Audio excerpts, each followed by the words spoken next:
At my own Thanksgiving table. I was humiliated. The mashed potatoes were still warm. The turkey smelled like memories.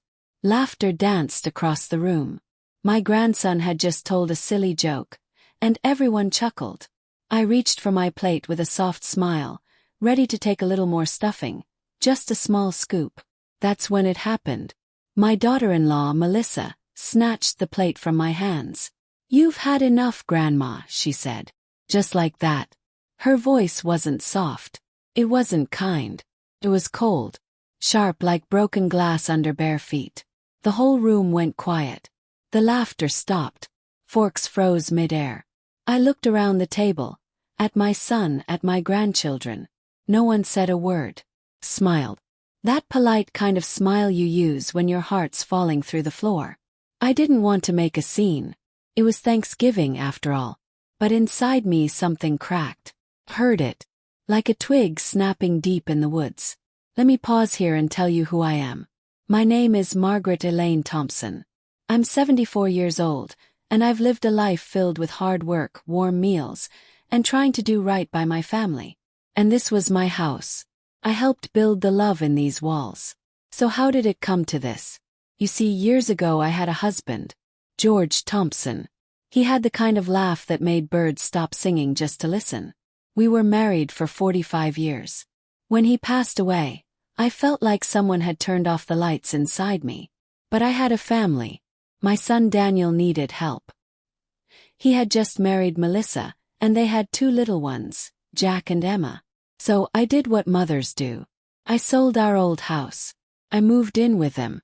I told them, I'll help out until things get better. I cooked, cleaned. I raised those kids like they were my own babies all over again. When their mortgage fell behind, I took $20,000 from George's life insurance, his last gift to me, and gave it to them. I didn't blink. I wanted them to have a future. And at that time, Melissa smiled. She said thank you. She hugged me. But that was a long time ago. These days, Melissa barely looks at me. If I speak, she rolls her eyes like I'm just noise in the background. When I cough too loud, she sighs. When I ask for help reaching the top shelf, she says, "Didn't you say you used to be a strong woman?" She forgot. Or maybe she chose to forget. She forgot how I stayed up all night with Emma when she had the flu. She forgot how I sewed Jack's Halloween costume by hand. She forgot my birthday last year. And the year before that. But I remembered hers. I always did.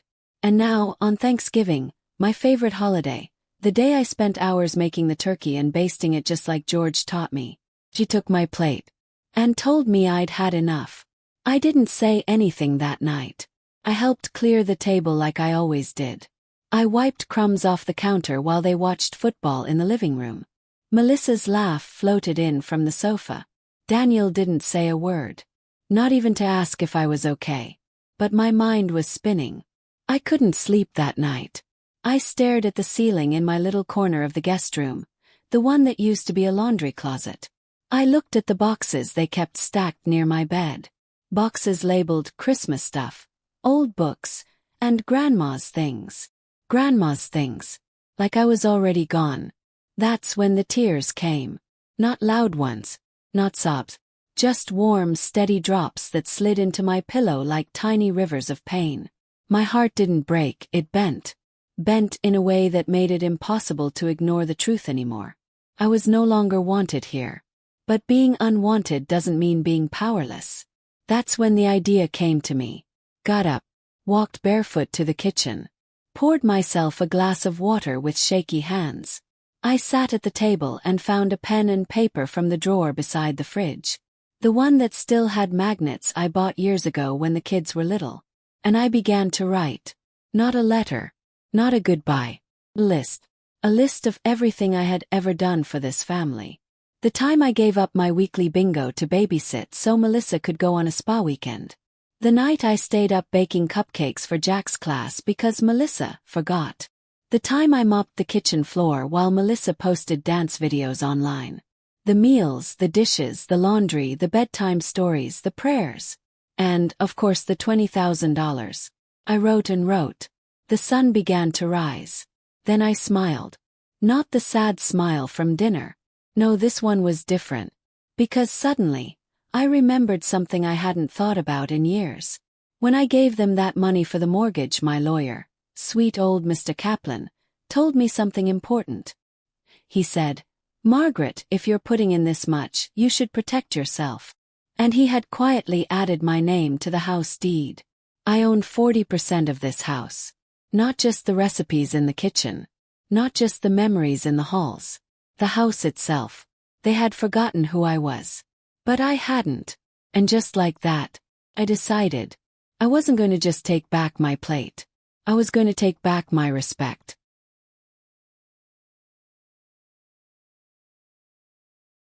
The next morning I woke up before anyone else. My bones ached like always, but my mind was wide awake. I looked at the list I had written the night before. Every line was a memory. Every memory was a sacrifice. My handwriting looked shaky, but the truth on that paper was strong. It stared back at me like a mirror I hadn't looked into for years. I folded the paper and tucked it inside my old Bible. That Bible had been with me through births, deaths, and everything in between. I wasn't sure what I was going to do next, but I knew one thing. I wasn't going to let them treat me like I didn't matter anymore. I made myself some tea and sat in the corner of the kitchen, quietly listening to the sounds of the house waking up. Little Emma came in, rubbing her eyes and dragging her favorite pink blanket behind her. "Grandma, are you okay?" she asked in that sweet, sleepy voice. I smiled and patted her head. "I'm okay, baby. Just thinking." She climbed into my lap like she always did. And for a moment I almost changed my mind. Almost. But the image of Melissa yanking my plate flashed in my head again like a slap. I hugged Emma tightly and whispered, "One day you'll understand. Let me take you back a little. After George died, I was lost. He had been my everything. We danced every Saturday night, even in our old age. He called me his girl until the day he passed. When he was gone, the world got quiet. Too quiet. Daniel, my only child, begged me to move in with him and Melissa. At the time I thought it was a blessing. I told myself, Margaret, now you'll have noise again. Laughter. Family. First it was good. Melissa called me Mom. She asked for recipes. She thanked me for watching the kids. But slowly things started to change. Began small. She'd leave the dishes for me. Then the laundry. Then she started correcting how I cooked. Too much salt. Not enough garlic. "Grandma, that's old-fashioned." My voice became background noise. My stories were too long. My hugs were too tight. Still I stayed. I told myself families go through seasons. I didn't want to stir the pot. But the moment they came to me about the house, that was when I gave the $20,000. I remember the night clearly. Daniel had tears in his eyes. He said, "Mom, if we lose this house, the kids won't have a home." Melissa looked down like she was embarrassed. She didn't say a word. Just let Daniel do all the talking. That should have been a sign. I didn't even hesitate. George had left me $50,000 in life insurance. I was saving it for emergencies, but I thought, what bigger emergency is there than your family losing their roof? Before I handed over the money, I called Mr. Kaplan, my lawyer. He was the one who said, "Make sure you put your name on the deed. Just in case. Just in case." And now, just in case had arrived. Back in the kitchen, I watched Melissa walk in with her usual tired expression. She didn't even look at me. Just grabbed her coffee and walked back out. No good morning. No thank you for cleaning the kitchen. That was the moment I stood up. I walked into the living room, where Daniel sat scrolling on his phone. "Can I talk to you?" "Yes." He looked up. "Sure, Mom. What's up?" I sat beside him slowly, holding my knees. "Last night. Did you hear what Melissa said to me?" He scratched his head. "I heard something, but I thought you were okay. You didn't say anything." I stared at him. "Daniel, she took my plate from my hand. My own Thanksgiving table. And told me I'd had enough." He looked uncomfortable. "Yeah, it wasn't cool. But she was tired, Mom. The kids were screaming all day. No, I said quietly.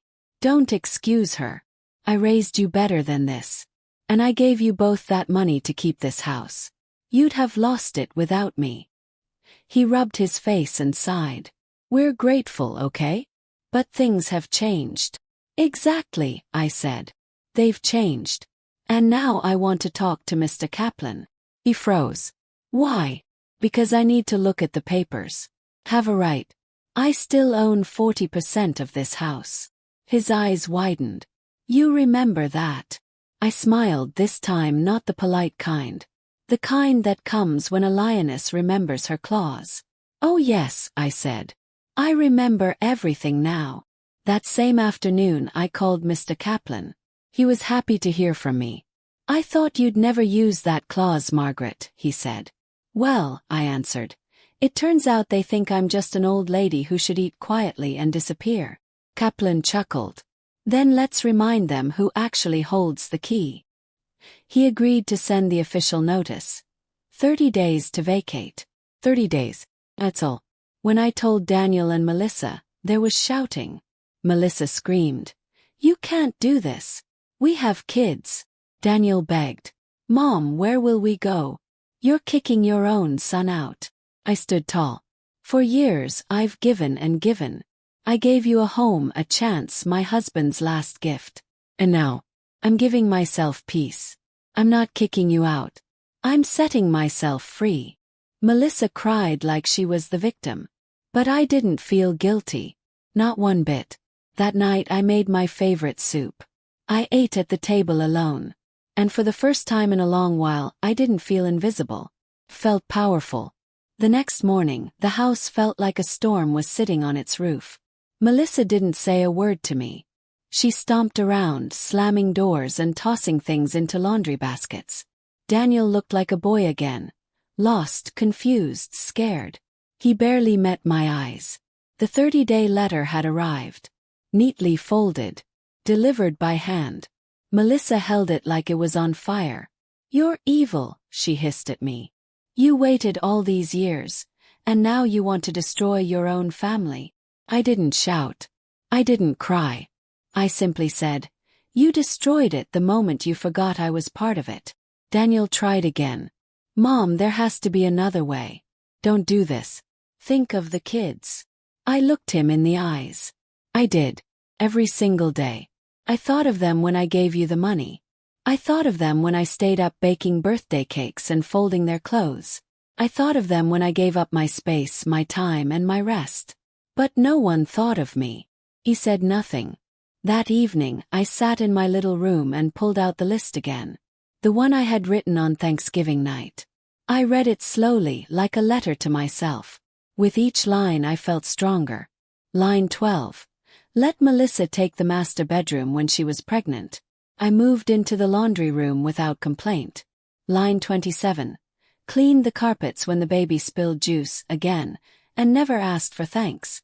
Line 34. Skipped my doctor's appointment to watch the kids while they went to a movie. I added one more line at the bottom. Line 49.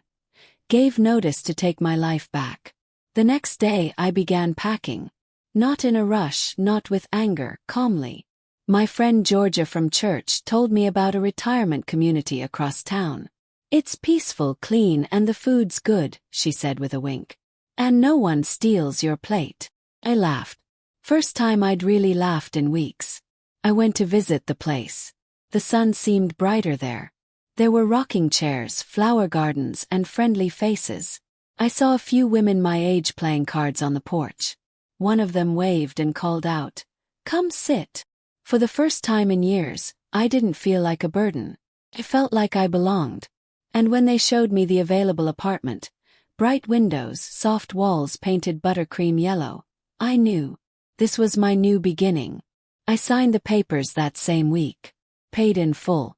I used the rest of George's life insurance, the little savings I had, and a small bonus Mr. Kaplan helped me get from the house equity. I was free. Free from feeling like I had to earn my place in a house I helped build. Free from tiptoeing. Free from whispered insults and forgotten birthdays. Free from Melissa's glares.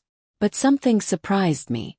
One evening, about 2 weeks after the letter, there was a soft knock on my door. It was Jack, my grandson. 10 years old, shy smile, big eyes. "Grandma," he whispered, looking around like he was hiding. "Can I come in?" I opened the door and pulled him into a hug. He held on tight. "I miss you," he said. "Mom says we can't talk to you anymore. But I don't care. I want your hugs." Tears sprang to my eyes. I knelt down and cupped his little face. "You'll always be welcome in my home. Always." He grinned. "Can I have some of your cookies?" I laughed. "Of course. You remember how to stir the dough." He nodded proudly. That night we baked cookies like we used to. Chocolate chip, extra gooey in the middle, just how he liked them. We sat on the floor, eating warm cookies and laughing. "I told my teacher you used to be a queen," he said suddenly. And blinked. "A queen?" "Yeah, a house queen. Because you cooked and cleaned and helped everyone, but nobody listened. So I said maybe you were in disguise." My heart swelled. "That's very smart of you," I said softly. "But even queens get tired, Jack. And sometimes they have to build new castles." He hugged me again. From that day on, he visited me every Saturday afternoon. He'd sneak out while Melissa napped or was busy at the salon. We'd bake, read stories, watch old movies, and sometimes just sit in silence. He brought me little drawings and even wrote me a letter once. "Dear Grandma, you are the kindest person I know. Please don't be sad. You still have me. Loved it." I kept that letter folded in my Bible next to the list. And every time I read it, I remembered why I did what I did. It wasn't about revenge. It was about respect. It was about remembering who I was before they made me feel small. I wasn't just Grandma. I was a woman who built a life. Who gave her best. Who deserved to sit at the table. Not as a guest, but as the one who made the feast possible. I didn't yell. I didn't curse. I didn't slam any doors. I simply stood up and took back my place in the world. The day they moved out was quiet. No goodbye. No hug. No handshake. Daniel carried the last box to the car while Melissa stood with her arms crossed, lips tight. The kids were already inside the car, except for Jack, who turned to glance at me through the back window. I waved gently. He smiled. They drove away. And just like that, the house I helped save was mine again. For a short while at least. Mr. Kaplan helped with the paperwork, and I sold my share. The money was enough to settle myself into my new home at the retirement community. No debt. No worries. Just peace. I moved into my bright apartment a few days later. The staff greeted me with flowers. "Welcome, Miss Thompson," they said with real warmth. My neighbor, Miss Judy, knocked on my door that evening with banana bread. "We heard you make a mean pumpkin pie," she grinned. "Can't wait to taste it." I laughed and told her I'd make one for the weekend potluck. The truth was, I hadn't made a pie just for myself in years. Everything I used to cook was always about everyone else's likes, dislikes, allergies, or diets. But this time I picked my favorite recipe. George's favorite pie. Cinnamon crust. Little nutmeg. Thick creamy filling. I hummed as I baked. The smell filled the apartment and floated into the hallway. 2 ladies passed by and said, "Smells like someone brought Thanksgiving back." And I smiled because yes, I had. Not the painful, awkward kind with whispers and cold stares. But a warm, gentle Thanksgiving. One just for me. And that weekend I sat at a long table with people my age. People who had their own stories, their own scars, their own battles. We ate. We laughed. We shared seconds and thirds. No one snatched my plate. No one told me I'd had enough. And for the first time in years, I was full. But you want to know the best part? Every Saturday right at 3 p.m. there was a knock at my door. Knock knock. "Grandma, it's me." He kept coming. Rain or shine. He'd bring me pictures from school, silly jokes, and sometimes even a slice of pie he made with his little sister. "I told Emma how to do the crust just like you taught me," he said proudly. One day we were sitting on the porch watching the birds. "Grandma," he asked, "why did you let Mommy be so mean to you for so long?" I looked at him and thought hard. Sometimes love makes you quiet when you should speak, I said. But being quiet too long, it starts to hurt. He nodded like he understood. Are you still sad? I shook my head gently. No, baby. I'm not sad anymore. I'm proud. Why? Because I remembered who I am. And I showed them I'm not someone they can throw away. He leaned his head on my shoulder. You're my favorite person. I kissed his forehead. And you're the reason I didn't lose myself. That day we made a pie together. Pumpkin, of course. I taught him how to press the crust just right, how to mix the filling slowly, how to hum while stirring. It makes the pie taste better. Before he left, I packed him a slice to take home. Don't let it get squished, I teased. He smiled. I won't. And I'll tell Mommy you're not gone. You're just where the good smells live now. That made me laugh so hard I almost cried. The truth is, I don't know if Melissa will ever change. I don't know if Daniel will ever see what he allowed. But I don't need their apology anymore. Because I've built a new life. One with laughter, cookies, letters, and friends who see me, not as a burden, but as a person with value. Sometimes I still think about that Thanksgiving. The silence. The way no one stood up for me. The sharp sting of embarrassment. But now, when I think about it, smile. Because it was the moment that woke me up. It was the moment I stopped being afraid. The moment I snatched back more than a plate. I snatched back my voice, my space, my life. And you know what? I still cook every Thursday. Not because anyone expects me to, but because I want to. Play bingo with Judy. I go on long walks with my friend Paul, who used to be a music teacher. I read bedtime stories to kids who visit the center on Sundays. I even teach pie-making classes once a month. Jack helps me lead them. The last class he stood up, dusted flour off his hands and said, "If anyone messes with my grandma again, I'm putting hot sauce in their cookies." Everyone roared with laughter. I looked at him with watery eyes and said, "That's my boy." So no, this isn't a sad story. This is a story about finding your power when you think you've lost it. It's about knowing your worth even when others don't see it. It's about speaking up, even if your voice shakes. And most of all, it's about never letting anyone make you feel like you don't belong at the table. Because I didn't raise a family. Built one. With my hands. With my heart. With everything I had. And when they tried to throw me away, I took back the house they sat in.